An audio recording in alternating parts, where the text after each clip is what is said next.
Warning: the following episode contains graphic descriptions and discussion of sexual abuse and torture. This may be harmful or traumatizing to some listeners.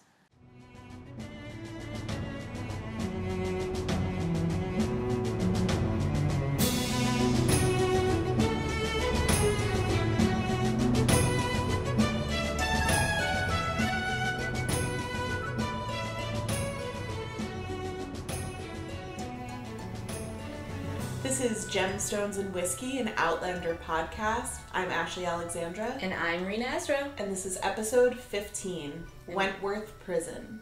We are playing it now. So we are not necessarily looking forward to this episode.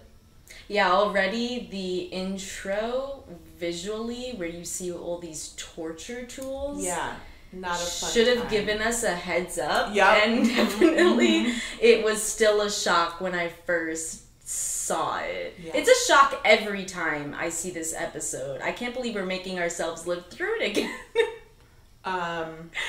We're doing it for the fans. We are. We're doing it for you. Are you thankful? I hope so. Tell us in the comments. Like, subscribe. Sure. Now's not the time to promote. So we are opening on, does that have a word? Like, the station on which you hang people? You mean the platform? Yeah. Is there like a formal name when it's used for hanging, or is it just called the multi-purpose space? Like the multi-purpose room in your house, open concept. Is this like the gymatorium? Yeah, let's go with that. I think I'm just gonna yes and you because I think that's such a fitting name because they do a whole lot more than just hang up nooses there. Yeah. They have those trap doors when they hang people. Sometimes they force them off of a chair. That's where they also whip people. A lot of different kinds of shows. They've got a... Yeah, isn't that bizarre? Cool. Can you imagine if we still today had to rally as a crowd, like all get together, go to like town hall and watch somebody be tormented? So the difference is had to or got to, because I feel like that's what this is. Well, not this particular one because this is happening inside the prison.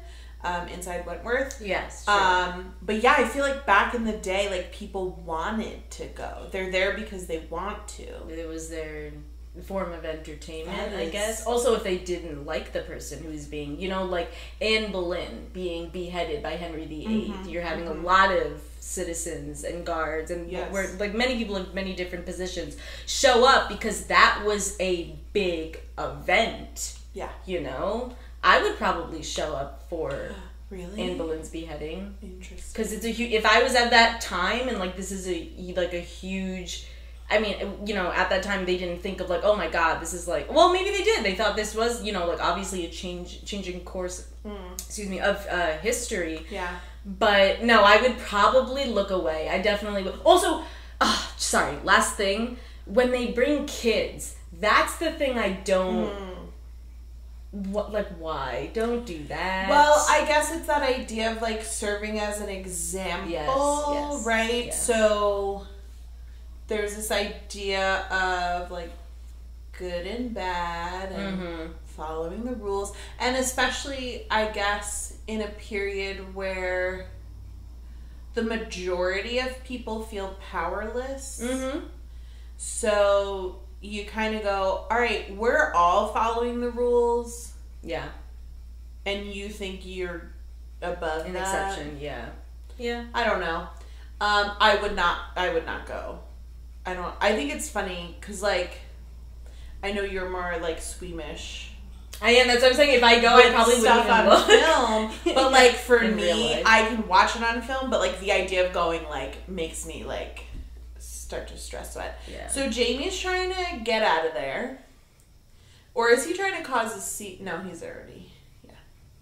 I think it was both. Like, he was trying to cause a scene or be people... like, him... Obviously, Jamie right now is next up to be hanged. And a fellow before him just went up, and he is now dead. So they're cutting it quite close. at this point, there doesn't seem to be, like, anyone's going to save Jamie. They're already walking him up to the platform. He's, like... The fact that, like, you're having a noose around your neck and you already see the fate of the other man next to you and what has happened. Yeah. And don't forget, too, like, he probably doesn't think anyone knows where he is. No, of he course, was on the run before this. Right.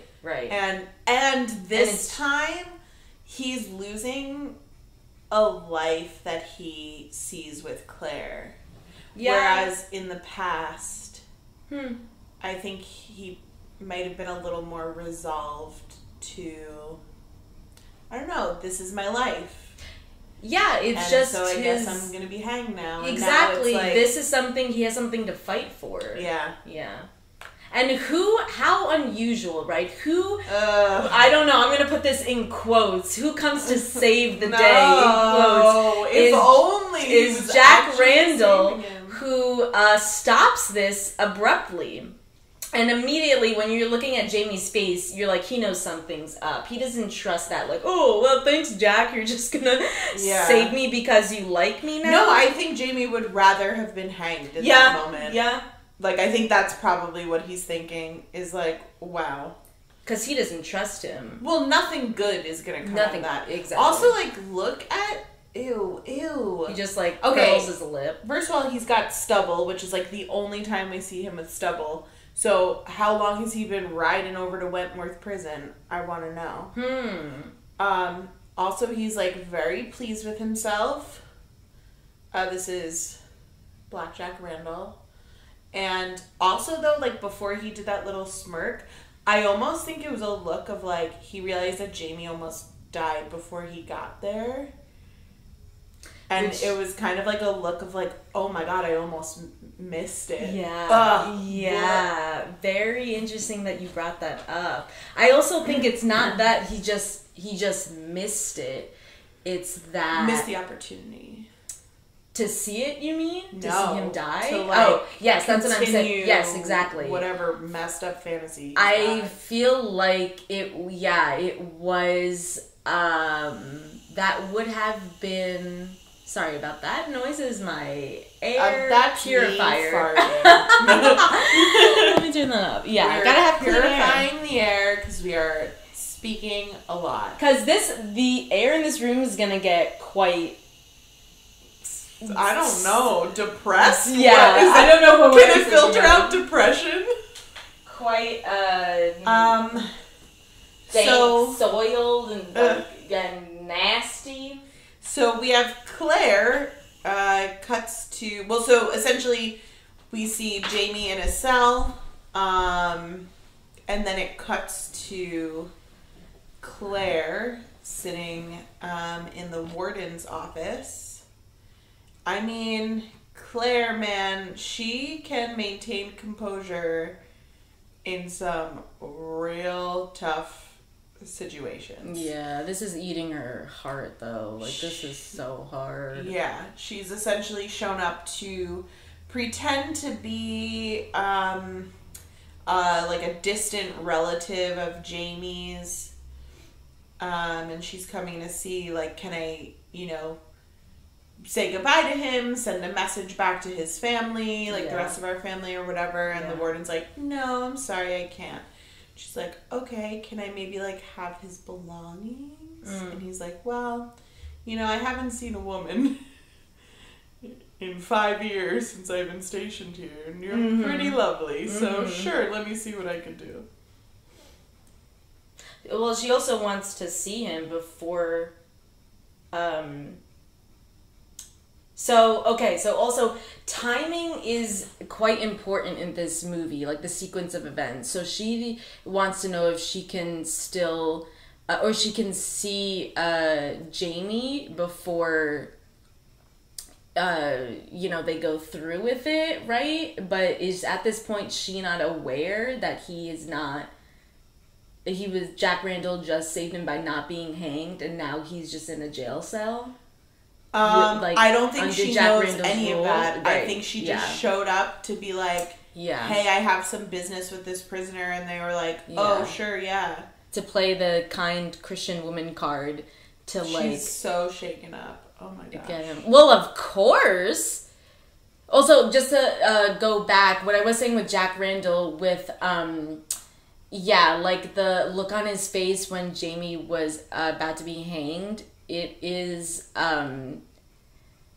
it's just very odd parallels because he, like, the look on his face, there are similar, like, things between the way, like, Claire looks at Jamie. Right. You know? Two very different creepy ways. They both have an appreciation for Jamie and an admiration for Jamie. One just has better intentions than the other. But it's more than that. It's like Jamie literally takes both of their breaths away. Yeah, absolutely. Like, it's... So Claire got a box of his belongings. Yeah, so she's, I think, this was their last hope. Yeah. And they wouldn't let her see him. So there has to be a little bit of relief, like, to be like, okay, well, that means he's still... Alive for right now, but for how long, we don't know. Oh gosh. She's about to collapse. And Murdoch's there. Oh, ugh. She just threw up. Maybe on an empty stomach. Who knows if she's had anything to eat this morning? Probably not. I think they had to ride really fast. Exactly. You're on the road. You can't, nobody's in good condition right now. This is a very hopeless moment. Like, this is a very... they're usually the guys that think of like, oh, there's a plan B though, there's a plan C, there's got to be a different way, there has to be a solution, some way we can do this, and it feels like they're at the end of the road. And even in the moments where they should not have been in control necessarily, they still... I don't know, they were able to maintain control in very difficult situations, even when that shouldn't have necessarily been possible. Like, as a group, they're very strong, they're good fighters, they have people in the group who are good at strategy, and it's just interesting to see the group that, like, started in the beginning as... like working for the Laird and having I guess a level of like prestige, right? Yeah. Everyone knew that they were connected to the guy in charge, and even their run-ins with the Redcoats early on were kind of taken as like sport, like it was fun for them, and it's just like decreased, and then you go to like everything with Lollybroch, and you start seeing it like diminish. Yes. Yeah. It's interesting.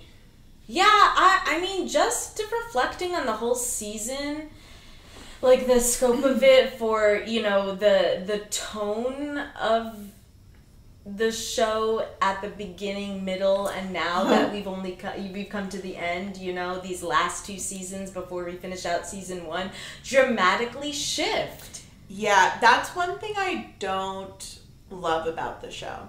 Or something I really struggled with. Yes, please elaborate. After watching season 1. I mean, I know we have one more episode to go, and we're not even through this episode, but we'll talk about it more, I'm sure. But I just felt like there was a tone determined throughout the first... let's say third to half of the season, there were parameters set, and these last 2 episodes completely abolish all of it. Yeah. And I don't love that, because there's a difference between plot twists and I don't know. There's a difference between that and undermining the brand that you've built almost, and the trust and relationship that you've built with the audience. Yes. Like, to me, emotionally, like when they slipped the rug out from under. Yeah, it seems... You don't think they gave you enough hints or Easter eggs to make you feel that something is going to boil at the very tip. I don't think very tough. that... I think... Yes, there were little bits of, this is a bad interaction, this is a dangerous interaction, there are threats, there are this, there are that, but everyone ended up okay. Right? Okay. And after these 2 episodes, that is not the case. Okay. And I just felt like, you know, like Game of Thrones... Let's say, I knew that, like, things will go wrong and things will be devastating, and at any moment that could happen. And they made that very clear very early on. These last 2 episodes are in that vein, but all of the other episodes in this season did not show that. Right. So to do it in the last 2 episodes without any other... similar example. I really like these 2 episodes for me were traumatizing, and I don't get affected that way. Every person that I've spoken to who's seen the end of season 1 of Outlander has had the same reaction. Definitely. I think we all agree. The discomfort that it brought us, immense discomfort.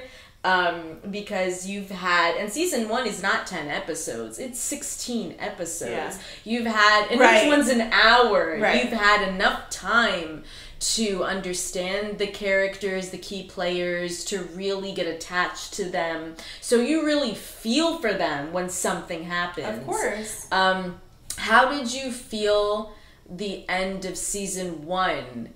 Going into, which we'll talk about more later, but going into season 2, were you like, oh, this is how the show's gonna be now? Or you're like, I hope they go back to their original, you know, I almost stopped watching. Wow. Because I felt like there was a trust betrayed between show and audience. Wow. Ashley was not happy, you guys. I was really... She wrote a strongly worded letter. Mailed it by pigeon. Gave it 1 star because I was forced to give a star. But I made sure my title was in all caps, and I made it clear that it was not going to be a good review. That I wish I could give them a 0. Yeah, it's going to be very interesting what our scores will be for these last 2 episodes. As low as possible. So, alright. So Claire's back in the warden's office. So essentially what they did, Angus and Rupert were hustling some of the prison guards at, like, the local tavern. And essentially got some information out of them because they got them real drunk. And the guards shared with them that the warden usually, basically takes his lunch hour and, like, does his prayers at whatever time every single day. Yeah. So Claire shows up, of course, at that time, very calculated. And she's like, oh, I'm just coming because the warden said I was able to, like, write a letter. So I'm just, like, back to do that. And this guy's like, well, you know, I don't really know, but, you're a woman, so I'm feeling very conflicted. Yeah, they definitely are more lenient towards, you know, doing what she asks, or at least, this, you know, and even by her and Murdoch doing this, they still have a sliver of hope. Even with everything, they don't stop trying. Yeah, but that's sometimes enough to keep a person going. I think we had a whole conversation in the last episode about hope. So, okay, what they're trying to do now is find any information about where Jamie is in the prison. Yes. Because the prison is huge. Yes. So they showed up because they want the warden's office to themselves. They're looking for a map, a ledger, something that would point to where Jamie is. And now we're cut to the cell with Jamie and Jack Randall. So Jack Randall, I think, kind of watching this for the first time and looking back at it now, or rewatching it, I think Jack Randall already had in mind what he was going to do. Because, right, he's already flogged him physically, like, beaten Jamie to such an extent. And Jamie just said, if you're looking for me to beg, for my life, I'm not going to do that. And we know Jack Randall doesn't expect that to happen. You know what I'm saying? Like, he's oh my God. And then he says creepy shit like that, where he's like, using it, like, trace the scars on your back with my hands, and it's just like, no, stop. Oh, God. But see, him even speaking that way to Jamie, that's the thing that gets Jamie riled up. Yeah. So even his verbiage, Jack Randall, he is, like, sexualizing Jamie. Well, for sure. And Jamie also made it clear that the line for him was using his body in that way. Yeah. The first time around, right? Yeah. Because Jack Randall was like, well, I can either give you a ton of lashes and flog you within, an inch of your death. Yeah. Or you can let me, like, assault you sexually. Yeah. And Jamie's like, I'll take the flogging. Thank you. Yeah. And so, and especially with Jack Randall, he doesn't take to being declined very well, or like told what he can and can't do. So, but that's all part of it for him as well, is the power play. Like, I think obviously this is a challenge for him. Even though Jamie is a prisoner in a cell, like, he doesn't have much power, still he has the power to say no. And that bothers Jack Randall. So he's not going to take no. Yeah. But, like, that he's excited by that challenge. Yes. So it is another weird psychological game where Jack Randall's making Jamie think like he has a choice, which I never thought Jamie ever had a choice as soon as he got into the cell. I think his choice or his fate was kind of already decided for him, because Jack Randall being like, I can, like, slit your throat, or I can do this, or I can do that. It's up to you, but first you have to surrender to me. Right, because he knows that Jamie doesn't want to be hanged. No man wants to be hanged. Yeah. It's a very degrading way to go out. Right. Scary, all of that. So he's like, I'll give you a soldier's death. Mm-hmm. You just have to, agree that you'll let me do this stuff to you. Yeah. And the big thing is that, like, you have to surrender to me. You're like on your knees saying that whole thing, and then some. But yeah, exactly. Like, was he really gonna be like, okay, never mind? Yeah, like, and leave? No, yes. Absolutely not. So, but it is the thing that's, like, still hanging in the back of Jamie's. Like, of course, he does not want to die. Jamie does not want to die. We already know, like, he's not. So it's a huge difference at this time, which we touched up on it before. Like, Claire is the huge difference. If she's here, changes everything, changes the entire way that Jamie thinks about his own life, his future, what what he wants to do, the lengths or whatever he'll go to so that he doesn't die. Because if she wasn't here, I don't know. If she wasn't, it's kind of weird to think about, like, if she wasn't around and Jamie was still in this situation. I'd be curious if it still would have, like, would he really have been, like, okay with, like, yeah, take my life, because he still had a sister, he still had a family, there was still Lollybrock, but nothing's really the equivalent to when you're in a romantic, like, in love with somebody and you see a different future with them. Yeah, I'm not sure. And it's interesting because last time, you know, when he was sharing with Claire about, you know, Jack's original proposal, he was like, he kind of gave the reasoning of his father, right? Mm-hmm. Like that he knew his father wouldn't look at him the same way. Yeah. And that's why he said no. So yeah, so it's interesting to think, like, I don't know, but in this moment, does he really think he's ever going to see Claire again?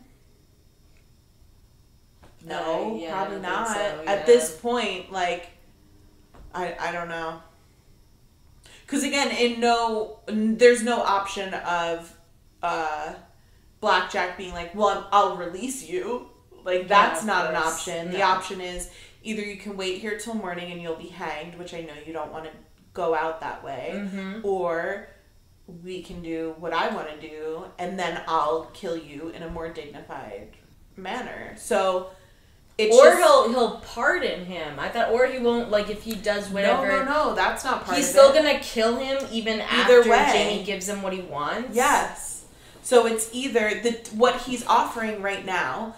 Because again, as far as they all know, Claire has no idea where he is. Yeah, they don't know she's currently looking at other jail cells and like literally looking for him now. There's no in their minds they would think there's no way that Claire would have any way to track Jamie down to here. Yeah. So I don't know. Yeah, it's just interesting that he still refuses. Yeah, he refuses to surrender Jamie. And Jack Randall thinks he's just buying him time. He's just like... I think it kind of impresses Jack Randall. Well, yeah, he even says, like, oh, like, I'd be kind of disappointed if you didn't put up this fight. Right, yeah, because it's all about the chase for him. Oh, yeah. He's such a creep. That is like I think a true statement though when Jack Randall says every man can be broken.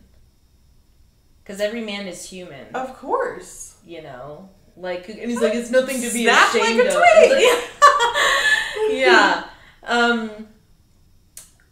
But you know, oh my god, like I just like knowing how this progresses. And I also feel this is also the difference where we're already in this episode spending quite some time in this jail cell. And I'm never usually a fan, which I think we did talk about this earlier in season 1 too, never like a huge fan of when we stay in the same place for very, very long. Yeah. Right? Because it also makes you feel as an audience member. Anxious, trapped, and you're just like, like... So, Jack Randall even, like, touching Jamie's, shirt. So, essentially he was like, alright, well, can I look at your back? And Jamie's like, if it's gonna stop you from talking. So, Blackjack goes to lift up his shirt. Jamie, essentially attacks him. But, Blackjack has this, like, goon guy in with him. Yeah. It's a good description. I mean, he's there to basically... like harm Jamie or beat him and hit him, and like anytime Jamie like physically assaults or tries to escape or like hurts Jack Randall, or like this is supposed to be a giant bodyguard. Now, mind you, Jamie has very limited weapons. He has a wooden stool. He's also chained. He's chained to the ground around his ankle. And now he's currently being choked. Awesome. Great. This just keeps getting better and better. Yippee. We're really going to have to tag team this episode. And the next, we need to each take breaks. So, Blackjack Randall just kicked his own goon in the face. And essentially is like, I'm not going to let you kill him before I get to have my fun. Sure. Ugh. Yeah. And it's not fun. Yeah, this is really where it turns. Because now... But also the goon's like, yo, boss, like, what was that about? Come on, man. Look my nose. Help you out. Thought we were friends. Yeah. So now this is like the worst cocktail No. It's the worst cocktail because now Jack Randall is things mad. Are bad. Now he's real mad. So his goon was instructed to God, lay Jamie's hand out flat on the table. And he just took a mallet to his hand twice. Claire, by the way, is still creeping in the hallways. Well, she obviously hears this commotion. Prison dungeon. And she's hearing some whacks and screams. Okay. So I love how she went alone. Yeah. She couldn't go with anybody? Or people couldn't have snuck around with her? No, they wouldn't get in. She only got in because she's an English woman. His hand is not okay. So that is for sure broken. And yeah, it's not the only thing that's going to be broken. Here we go. Jamie's like almost passing out. The pain is so bad. Yeah, his vision's blurry. As an actor, I cannot imagine having to film these scenes. You have to really get yourself in a dark psychological space. Yeah. Yeah. Like, obviously, this is rehearsed. The choreography, everything is rehearsed.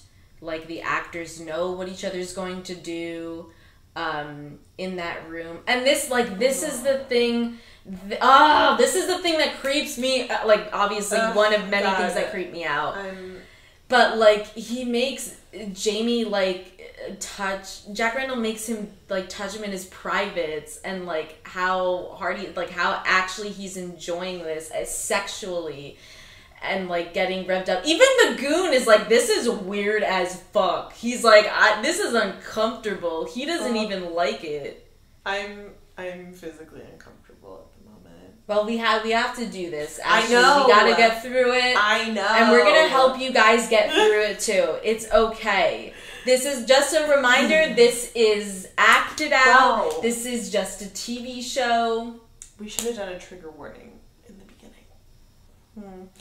This is your trigger warning. Don't worry about it. Don't worry about it. We will also put a trigger warning in the beginning. So if you're listening to this, you've already heard it by now. Didn't think about that. The magic of editing. Yeah, so... multiple trigger warnings throughout the episode. So we're starting with the sexual... Well, not sexual assault. The rape behavior, actions. Yeah. And that is a train that will keep on chugging through the rest of the episode. Which is, I feel, definitely worse than just the physical torture. Yeah. Well, I think, okay, so that is physical torture. But. Yeah, what makes this episode so...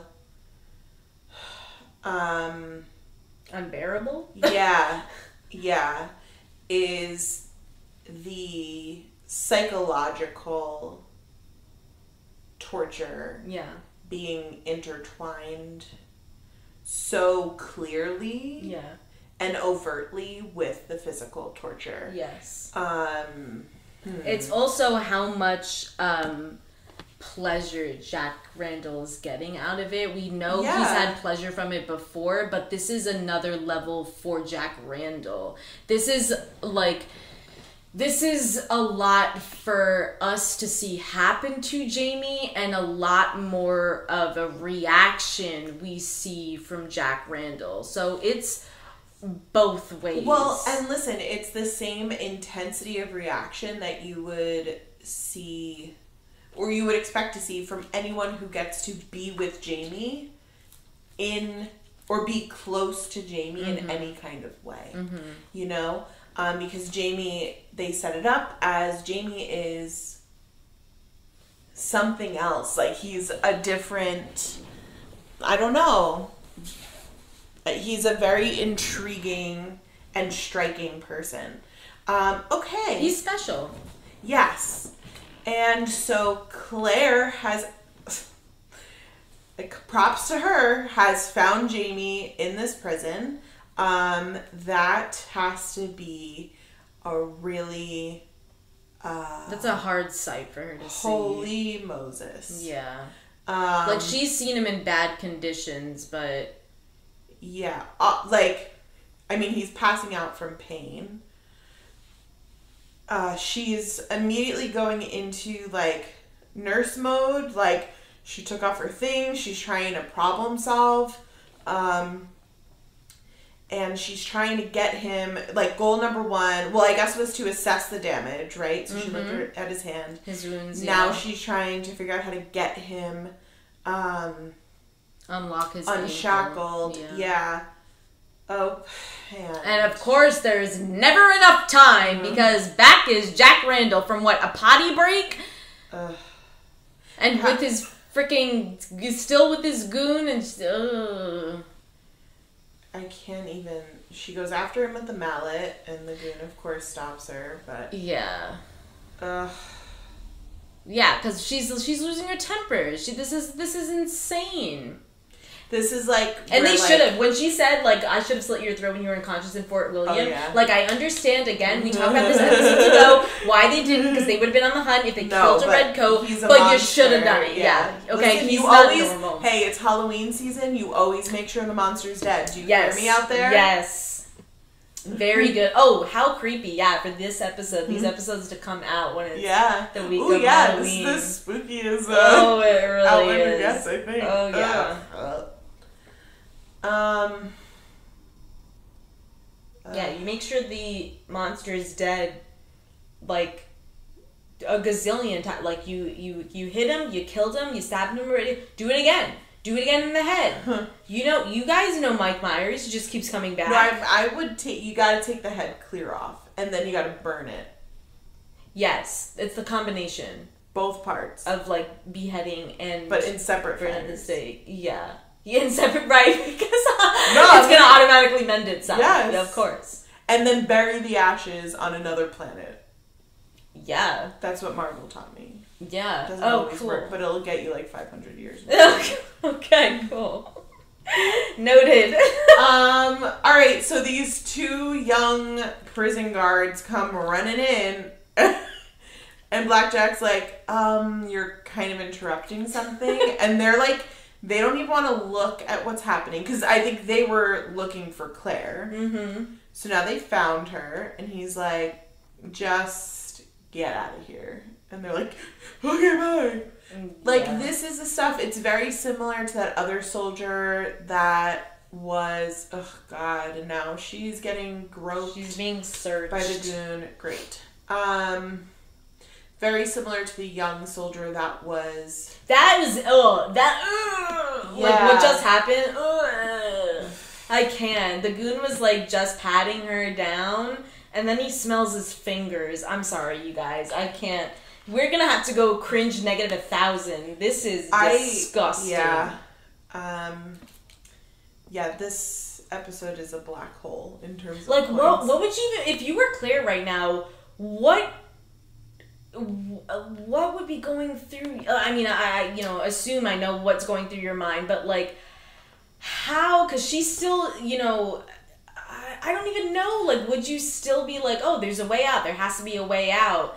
I think it's instinct, like, primal instinct at this point, which is, like, you're just waiting for the right moment to completely fight for your life. Yeah. Right? Total survival mode. And, like, trying that, like, there it is. Great. Here she goes. And you're just going to do whatever you can and use the adrenaline that's naturally running through your body. Jamie wakes up. Claire's trying to He stabs the goon in the neck and kills him. And Claire's trying to strangle Jack Randall with a chain. And it didn't work, of course. But they got the goon. Yeah, they got one out of the way. But he was pretty dumb, I think. Yeah. And now he's, like, so of course, choking her. Yeah, so Blackjack's going after Claire again to kind of torture Jamie and start waking him up. This is the moment where you start to lose hope. Because she just did the thing of, like, I'm going to fight. Yeah. Like, you're right. And then this is the only time, which we already knew, the only time that Jamie would finally allow Jack Randall to have his way. In exchange for Claire's life. Yes, exactly. Anytime it would come down to Claire being in harm's way, being close to death, being, you know, tortured, being sexually abused, whatever it would be, if it's anything when it comes to her, Jamie has to play the hero. It's just ingrained in him. And I mean, obviously because he'd rather have whatever happened to him than anything happen to her. But like he just like wouldn't live with himself. He's like, do you mind if I just make sure you're telling the truth? Can you put your mangled hand on the table real quick? No, the other one. He just says put your hand. So he puts his other hand, his like fine hand, and Blackjack's like, no, your other one. Oh, I guess that's better, right? So he at least has one better hand, wouldn't you? The other one's already mangled. I don't know. Like, you wouldn't want to do each. I don't both. think You should just do better. I'm sorry. I'm just trying to make it better. I'm trying to look at the positive. Can I tell you what's really interesting? Sure. Yeah, go for it. So when I originally binged this series, keep going. He just took Jack Randall just took a nail. I'm like, I want to cry and throw up all at the same time. Oh, I feel that for sure. Sorry, you were saying when you first. Maybe we should just wait till this action's done. Well, we already know what's gonna happen. Blackjack just dug out a nail from like this board, and he is going to put a big nail. That's a big nail. Jamie's. That's not a regular size nail. And he says, I haven't even begun. It's a spike. I shouldn't say. I can't. This is...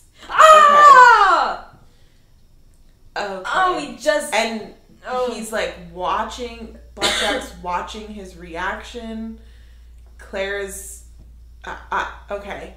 What I was going to say... How has he not fainted from shock at this point? I don't know. Probably because Claire's there, so now he's trying to stay coherent to make sure she's okay. I guess. God, I don't. Yeah, this was just the cherry on top. This was too much. Where now he's kissing Jamie, being nailed to the table like this. Like everything up to this point was too much for me, but then this was way too much, and we're still at the beginning half, the first half of this episode. So a couple of things I think to note in this moment, because I had to do some reflecting after. This is the only really difficult show I've ever watched where I had to fast forward. I don't usually fast forward. I can make it through stuff. I had to fast forward through parts of this episode. Yeah, I'm not gonna lie. I did the same thing. Oh God, Jamie's trying to Claire's saying goodbye. Jamie's still trying to I don't know, seem normal for her. She's no. I just think it's. I think he's just in shock. I think he is in shock. Well, I think he made a choice, and I think he now knows what that choice means, and is starting to dissociate. So do you think by Claire coming in there, she made it worse? Do you think this would have went eventually the way it did? I don't know. I don't know. Claire didn't show up? I mean, yeah, I think no matter what, he would have ended up in the same position, place at the end. Yeah. The only difference is if she hadn't shown up, I mean, there wouldn't be a next part. He would have just gone through the torture, and then Blackjack would have killed him in the morning, and that would have been it. Yeah. What I was gonna say. This is also interesting. An interesting bit where Jack Randall's like, I heard you were, basically in a witch trial. Are you a witch? And then Claire's just like, yeah, because again, she's from the future and she knows exactly when Jack Randall is going... Should I say it or should I wait? Yeah. Because I didn't know how watch along it's what she says. She says, I know the hour of your death. Oh, she said it already. I missed the subtitle. Yes, she tells him exactly when and how, I believe. Also both. Like, he dies? Because essentially he's escorting her out of the prison and is like, you need to leave now. And just obviously never come back. So he dumps her in a hole that leads, I guess, kind of to the outside. It looks like maybe where they put dead bodies. Yeah. And he just whispered that in his ear. That affected him. His face, he totally looked like it was somebody told you, hey, you're gonna die this date. And I mean, I guess you could choose not to believe them, but he definitely looked like he believed her. Sorry, what I was gonna there was a couple of thoughts that I started. Yeah, sorry, no, I just should go. There's a lot happening. There is a lot. First of all, when I first binged this series, I was single. So to like watch that scene that we just watched with like Claire and Jamie, like, I don't know, there's just a different level now of like thinking about someone you really like deeply care about and just seeing them in the worst possible. Yeah. There is no solution. Yeah. You cannot do a single thing. Yeah. And they're doing something for your protection. Mm-hmm. Oh, God. That really gets me.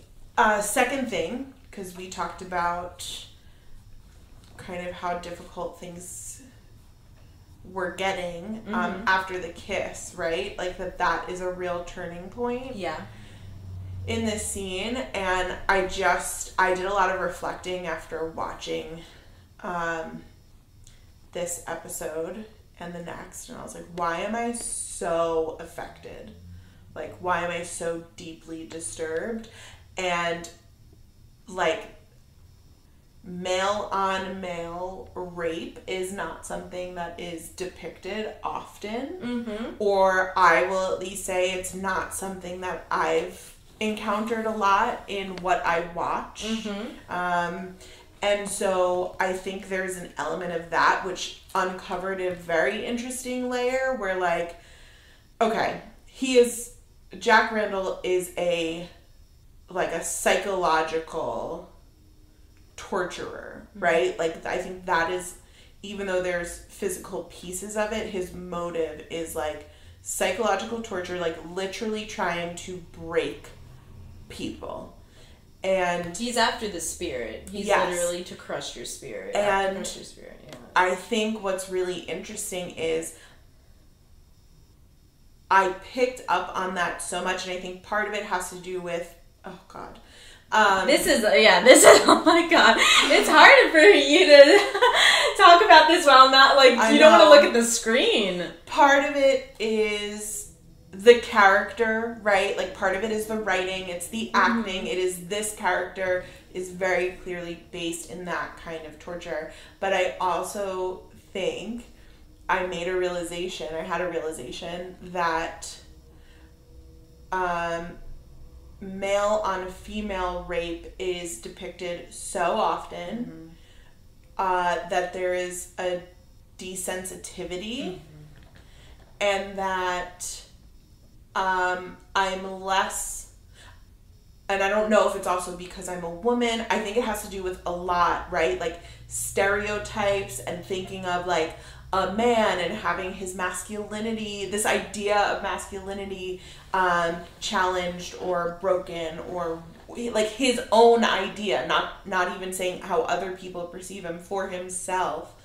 Right? And like, so in these episodes, I have so much sympathy and for the psychological effects of what this character is going through. Those are the same exact psychological effects that are present in male on female rape and sexual assault. Like, and yet it's become so much more common in terms of its depiction, how often we talk about it. Like, I don't know, I'm forced to think about it less. Yeah. Right? And that was such and again, not that I'm unaware that there's psychological effects, but like I just was like, why is this hitting me harder than any other rape that I've ever seen? Yes. And it's because it's highlighting levels and layers that, I don't know, in more traditional depictions, they're not played. Yes. Right? It's always more about the physical torture that's going on rather than the psychological effects of that. Sure. I don't know. It was just very interesting. I 100% agree with you on all those points. Same thing. I think we are shown less in media when it's man on man. Also, it being a societal thing as we would grow up, or like people would say, oh, you know, men shouldn't cry, or at least not in public, or don't cry, or like they're taught to be more inward with things, which that is hopefully changing over time, where people are like, yes, you should, you know, men should, and boys and everybody, but should communicate more and should be more in tuned with their emotions, and it's okay, don't be ashamed or embarrassed of any of that stuff. So it is like when you're seeing this point where when you're seeing a man's vulnerability, I think it does strike a different chord, because we are, like you said, always used to seeing a woman's vulnerability on the screen. Yeah. And they knew, obviously, when they wrote, which I am, you know, interested how this was written in the book.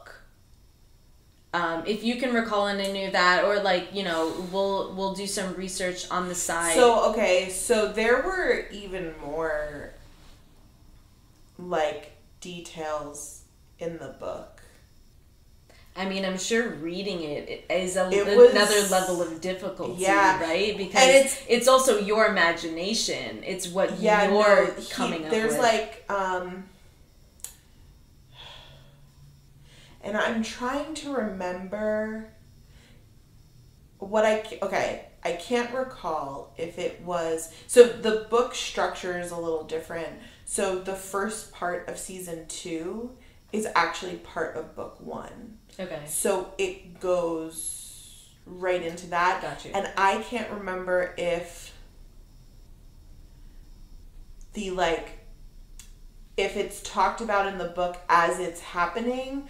I actually think, from my memory, it's more Jamie recounting it in the future. Ah, interesting. Okay. More so, but like in greater detail, and like creepier things that he did. Like, ugh, God, I don't even want to say it, but like one thing that stood out to me, I remember him saying that like he like cut him and then would like lick the wound. Yeah. Ugh, God. And I also, I don't know, I might have skipped around in the book too. It's quite graphic, scenes, because I just can't. And I don't know, I struggle with whether or not what? I don't know, whether or not it was necessary. In the book or the show? In also, such to go detail. in such detail? Yeah. Yeah. In either. Yeah. For them to elongate it this much. Because and that's something that's talked about, right? Like, are you using it for shock factor? Mm-hmm. Like, there's a debate. Should rape be used as a plot point? Right? Like, should it be? I don't know. I think so. Like, okay, we've just finished episode 15, so we're moving on to the scoring section. But to just make a note on that, because it is very triggering for a lot of people, because unfortunately, in reality, many people have had terrible experiences with sexual assault, abuse, rape. And I think I personally prefer if you are more... maybe clever is not the right word to use, but if you don't, right, it's more hidden. If you don't show it, use a smarter way of delivering the same message. You know, if you have the camera facing on something, or like writing it in a book, all you have is description, all you have are the words, but when you're doing it on, which again, that can be limited, like we get the point, don't beat us over the head with it. When you're filming something, you see something, you know, on screen, if you have the camera like facing somewhere and like the characters go off and do whatever, and like maybe we see their shadows for like a very few short seconds or something or whatever in some sort of like positioning figure, whatever, then it cuts away, whatever. Okay, we get it. We get the point. I think like also when they show eating disorders on camera, I mean on in TV or movies, and you're seeing that on screen, it's like there's a way for you to use sound. There's a way for you to use, you know, light, something that's different, where again we get the point across. You don't have to drill it in our heads, because I think that also does it goes the opposite way, where it's like you're going to make it so normal. You're going to make people see it so often that they are desensitized to it. Yeah. And we are. So many of war scenes using like killing people, knives, guns, beating people up, sex scenes, all this stuff, people don't necessarily get riveted by it anymore. They're a little bit numb to it, because we've just, it's constantly around us, constantly presented to us. So for this one, I agree. I don't think it should have been stretched out this long, but I do think it is I do think it is good that they had male-on-male character. Yes. Because that is not touched upon enough in 100%. Media. That's what I'm saying. Like, I am, I respect them and appreciate that they're showing a different version of something that is shown a lot. Yeah. Right? Yeah. And they're challenging the norm.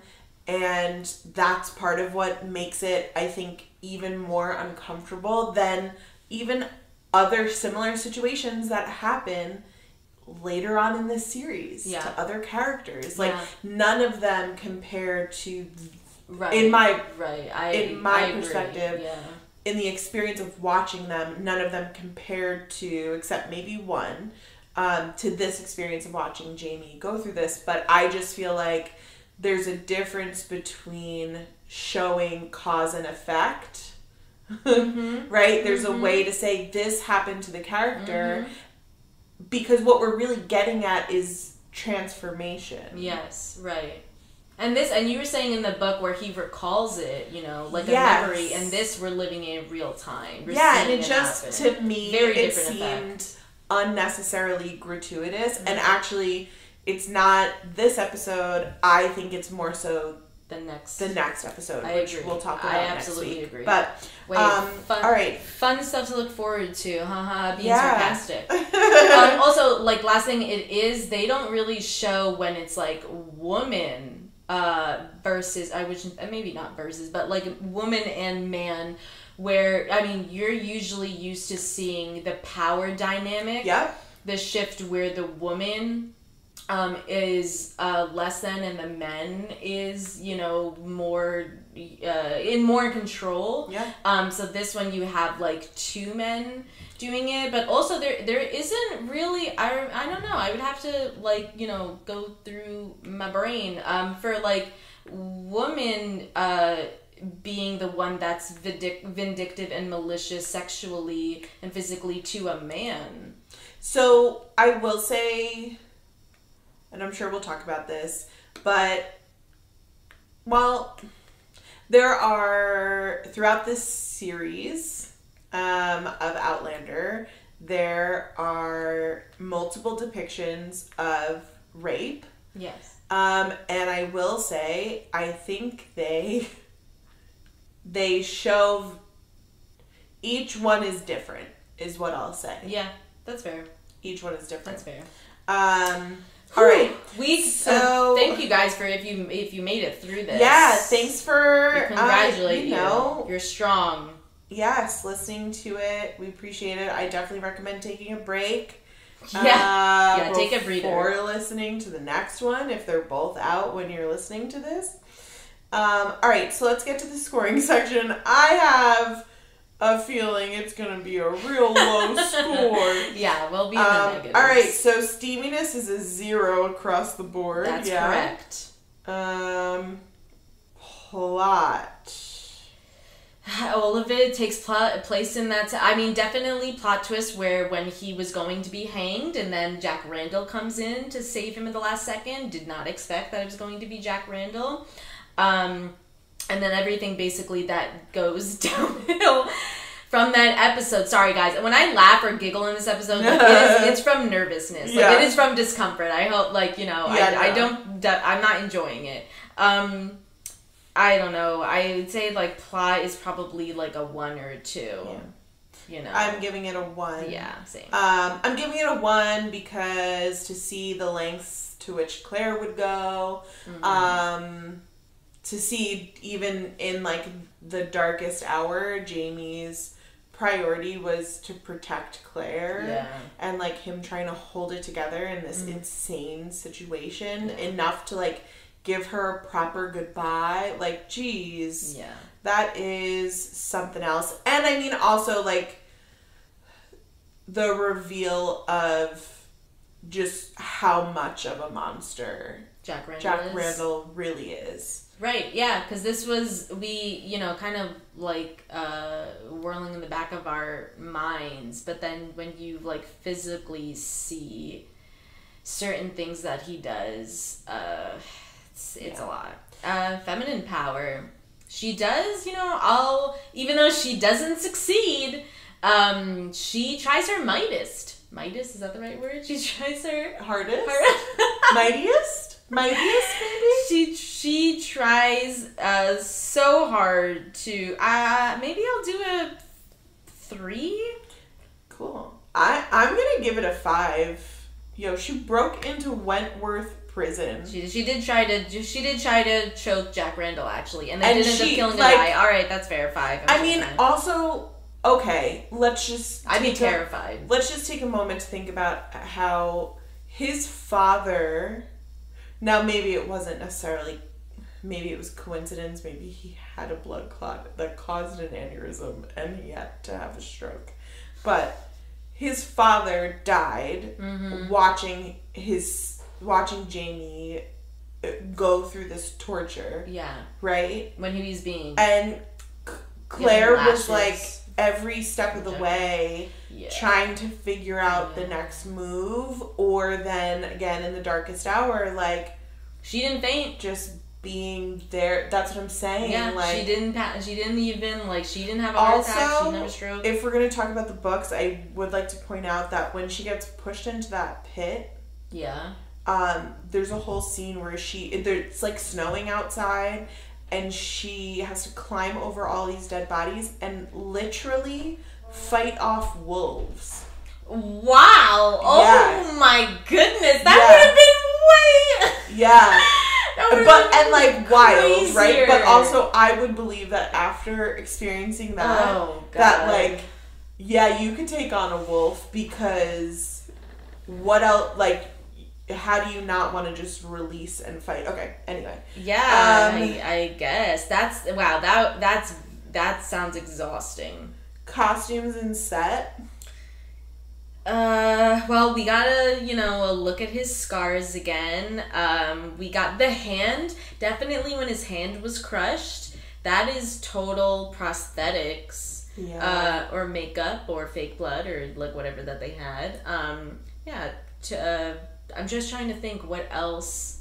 Nothing about the actual costume or set was new. We've seen prison interior before. We've seen the outfits of everybody. I think making just his making any kind of wound that believable anytime they do it. I'll give it a 2. Yeah, I'll give it a 4 for the same reasons. They made that hand look real bad. Yeah, they did. Really, really bad. Oh, the nail. Yeah, that too. Also, Claire's hair looked really good after she, like, escaped from the pit. Okay, also, there was a scene, I just want to point it out because I think it's really interesting. It's all that dead body moose. Oh my god. There was a scene where essentially she escapes from the pit, she meets back up with Murtaugh, Rupert, and Angus, and there's this, like, I think he's, like, a shepherd or whatever, that lives near the prison, and that's where they're seeking refuge. And she's like, listen, we need your help. Or cattle, he has cattle or something. She's like, we need you, we need your men, we need help. And he's like, I'm not getting involved. Like, I'm happy to house you here, but, like, for the night, but I'm not getting involved. You can't have me or my resources or whatever. And it turns out he knows knew Jamie's mom, and by knew Jamie's mom, he was in love with Jamie's mom and gave her the pearls that Jamie gave to Claire on their wedding day. Wow. Because Claire's like, I'll pay you with these pearls, and the guy's like, wait a second. Oh my god. I know these pearls. I gave these pearls to her. And obviously was, like, very fond of her, and agreed to help them. So anyway, that was something we didn't get to talk about. And so thank you for sharing. Yeah, so for costumes and set, that's part of the reason why I give a 4, because I think that's a really interesting, like, callback and point. So cringe factor. I'm gonna give it a -50. Is that the highest we can go? Well, we have the next episode too, so I'm trying to pace myself. What's our max? That's we'll find out. Yeah, no, I'll go the same, -50. All I mean, right. I would put it to -100 if we. But you're right. We gotta pace ourselves. Yeah.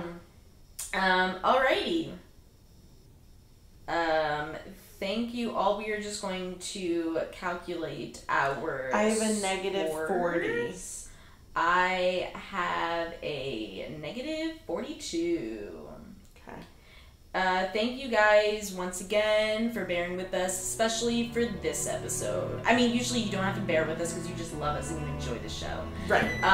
But yeah. Thanks for riding out some real heavy stuff. Yes. And please mentally prepare yourself for episode 16. Coming soon.